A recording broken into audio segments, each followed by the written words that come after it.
శ్రీమాత్రే నమః. ఓం శ్రీ గురుభ్యో నమః. అందరూ ఎలా ఉన్నారు? నేను మీ రామకృష్ణిహాన్, ఆస్ట్రో న్యూమరాలజిస్ట్. ఈరోజు ఆర్ అనే అక్షరంతో పేరు మొదలైతే మీ జీవితం ఎలాగా ఉంటుంది అనే అంశంపై ఈరోజు సవివరంగా తెలుసుకునే ప్రయత్నం చేద్దాం. చాలా మంది ఈ ఆర్ అనే అక్షరానికి వాల్యూస్ ఉంటాయి. ఇప్పుడు చాల్దియన్ సిస్టమ్ ప్రకారం అయితేనో చంద్రునికి సంబంధించిన వాల్యూ 2. అదే పైథాగరస్కి వెళ్తే ఆర్ అనే అక్షరానికి వాల్యూ వచ్చేసి 9వ నంబర్గా వస్తుంది. అంటే చంద్రుడు మరియు కుజునికి సంబంధించినటువంటి కాంబినేషన్ ఇది. అసలు వాస్తవానికి ఏంటంటే ఈ ఆర్ అనే అక్షరంతో పేరు మొదలైనటువంటి వారు ఎవరైనా కూడా రమేష్ కావచ్చు, రాజేష్ కావచ్చు, రవిప్రసాద్ కావచ్చు, రవీందర్ కావచ్చు, ఎన్నో పేర్లు ఆర్ అనే అక్షరంతో పేరు పెట్టుకున్నారు. వీళ్ళు ఏంటంటే ఒక విధంగా చెప్పాలంటే నేను ఒక అక్షరాన్ని బట్టి నేను వారి యొక్క జీవన భవిష్యత్తు చెప్పగలుగుతా. ఇప్పుడు వంట వండేవాడికి ఒక్క మెతుకుని ఉడికిందా లేదా అని చూస్తే మిగతా అన్ని కూడా అంచనా వేయగలుగుతాం. ఇది క్యాజువల్గా తెలిసినటువంటి విషయం. దానిలో మీకు ప్రావీణ్యత ఉంటే మీరు చేయగలుగుతారు. అదే దాని గురించి పూర్తిగా మీకు తెలియకపోతే మీరు ఎలా చెప్తారు? చెప్పలేరు. కాబట్టి ఈ వంట వండి వార్చి వడ్డించేటువంటి వారికి ఈజీగా తెలిసిపోతుంది, వంట మనుషులకు ఈజీగా తెలిసిపోతుంది. ఆ కర్రీ వండుతుంటే కూడా ఇది ఎంత టేస్ట్ ఉండబోతుందో అని కూడా అంచనా వేయగలుగుతారు. నిజమండి. మనకు దాని గురించి అవగాహన ఉండాలి, దాని మీద సబ్జెక్ట్ నాలెడ్జ్ ఉండాలి. ఇప్పుడు నేను చదివింది బైపీసీ గ్రూప్ అనుకోండి, ఆర్ట్స్ గ్రూప్ అనుకోండి, అదే నాకు ఎంపీసీ మీద అవగాహన ఉండదు.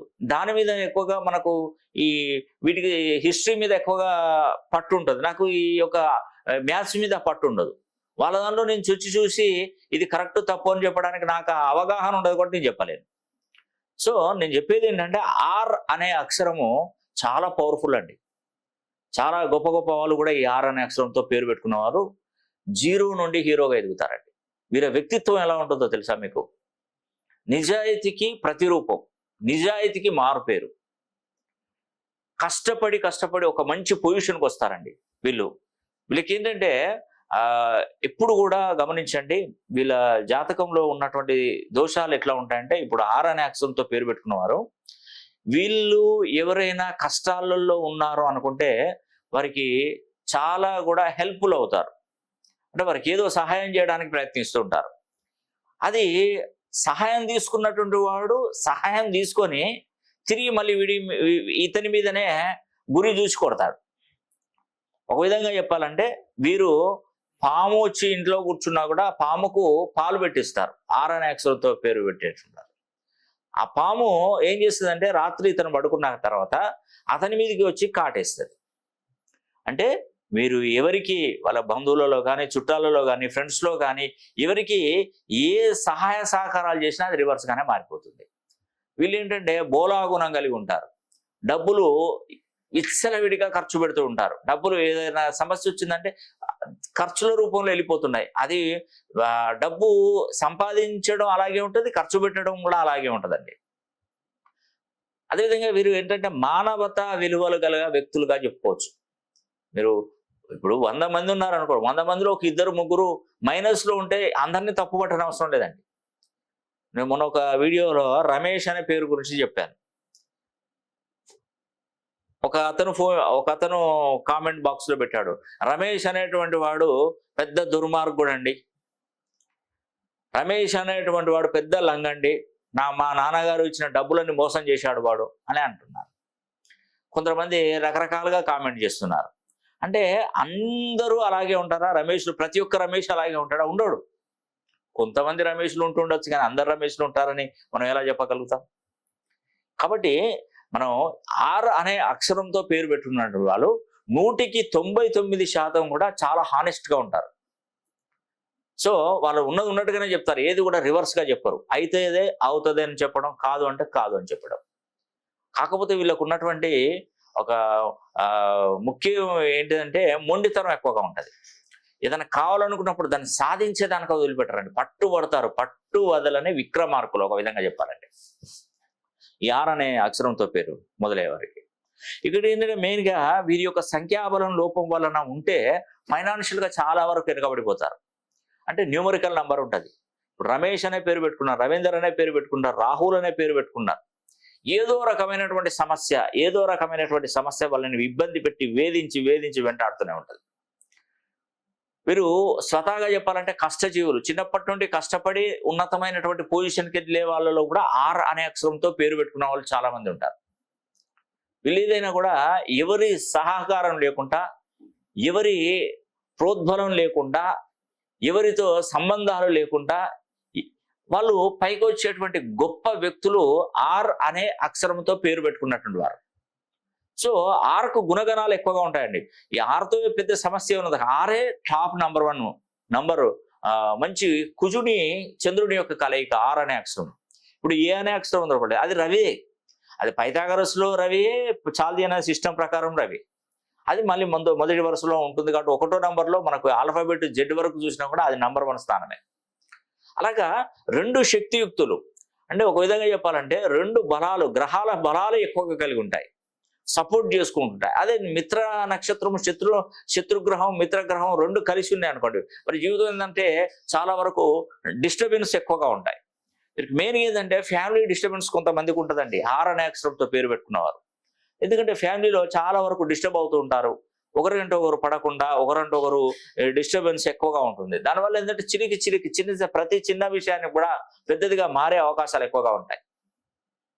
అదేవిధంగా ఫైనాన్షియల్ గా ఎంత సంపాదిస్తే అంత నిలవకుండా పోతుంటుంది. అది వారి యొక్క డేట్ ఆఫ్ బర్త్ను బట్టి చెప్పవచ్చు అండి, ఇంకా పూర్తిగా వివరించవచ్చు. మీరు 1వ తారీఖు నుండి 31వ తారీఖు వరకు జన్మించారా? జన్మిస్తే మీ డెస్టినీ నంబర్ ఏమవుతుంది? మీ డేటు, మంత్, ఇయర్ మొత్తం కొడితే నంబర్ ఎంత వస్తుంది? మీరు ఏ రాశిలో పుట్టారు? మీరు ఆర్ అనే అక్షరంతో పేరు పెట్టారంటే మరి నక్షత్ర ప్రకారం పేరు పెట్టుకున్నారా, లేదంటే మామూలుగా క్యాజువల్ గా పేరు పెట్టుకున్నారా తెలుసుకోవాలి ఫస్ట్. తర్వాత మీ లగ్నం ఏంటి? లగ్నం ప్రామాణికం. ప్రతి 2 గంటలకు ఒకసారి ఆ లగ్నం ప్రామాణికంగా చేంజ్ అవుతూనే ఉంటుంది. ఆ లగ్న గడియలు మంచిది. లగ్న సంధిలో పుట్టారా మీరు? సో ఇవన్నీ తెలుసుకోవాలి.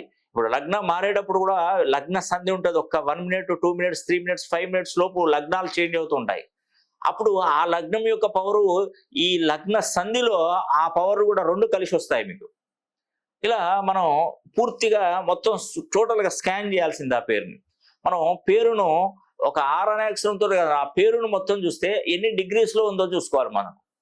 అంటే మినిమం 360 డిగ్రీలో ఉంటే మనకు అన్ని దిక్కులు కూడా మనకు పర్ఫెక్ట్గా ఉంటాయి. అంటే చదువు, ఉద్యోగము, వివాహము, లైఫ్ స్టైల్ మొత్తం కూడా పర్ఫెక్ట్గా మొత్తం 360 డిగ్రీల కోణంలో చూపెడుతూ ఉంటుంది.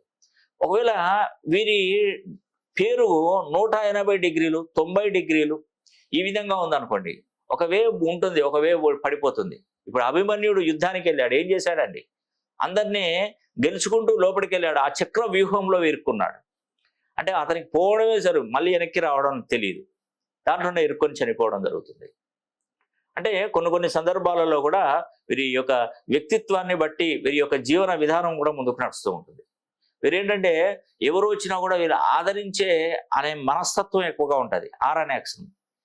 కానీ వీళ్ళ విషయానికి వస్తే వీరికి ఏదైనా సమస్య వచ్చిందంటే ఎవరు కూడా వచ్చి సహకరించకపోక ఇంకా వాళ్ళ మీద అపవాదులు, అవమానాలను వేస్తారు. కాబట్టి వీరు ఏంటంటే కష్టజీవులు. నేను చెప్పగలుగుతాను, ఆర్ అనే అక్షరంతో పేరు పెట్టుకున్న కష్టజీవులు. కష్టాన్ని నమ్ముకొని బ్రతుకుతారు. ఏది ఉచితంగా తెరగా వస్తే తినాలనే ఆలోచన వీళ్ళ జన్మలో ఉండదు. ఒక్కసారి మీరు వీలైతే ఒక్కసారి మీ పేరుని 270 డిగ్రీస్, 270 డిగ్రీల నుండి 360 డిగ్రీల కోణంలో కనుక మీ పేరును సరి చేసుకొని చూడండి, చాలా అద్భుతంగా ఉంటుంది. అదేవిధంగా నేను ఒకటి విషయాన్ని మీకు తెలియజేస్తాను. మే 10వ తారీఖున లక్ష్మీ కుబేర హోమం అనేది కూడా నేను జరిపిస్తున్నానండి. మే 10న 2024 క్రోధి నామ సంవత్సరంలో ఎవరైతే ఈ లక్ష్మీ కుబేర హోమం జరిపించుకుంటారో వారికి డైరెక్ట్ గా సరస్వతీదేవి అమ్మవారి అనుగ్రహంతో పాటు లక్ష్మీదేవి అనుగ్రహం, కాళికామాతాదేవి అనుగ్రహం అనేది కూడా మీకు తప్పకుండా లభిస్తుందండి.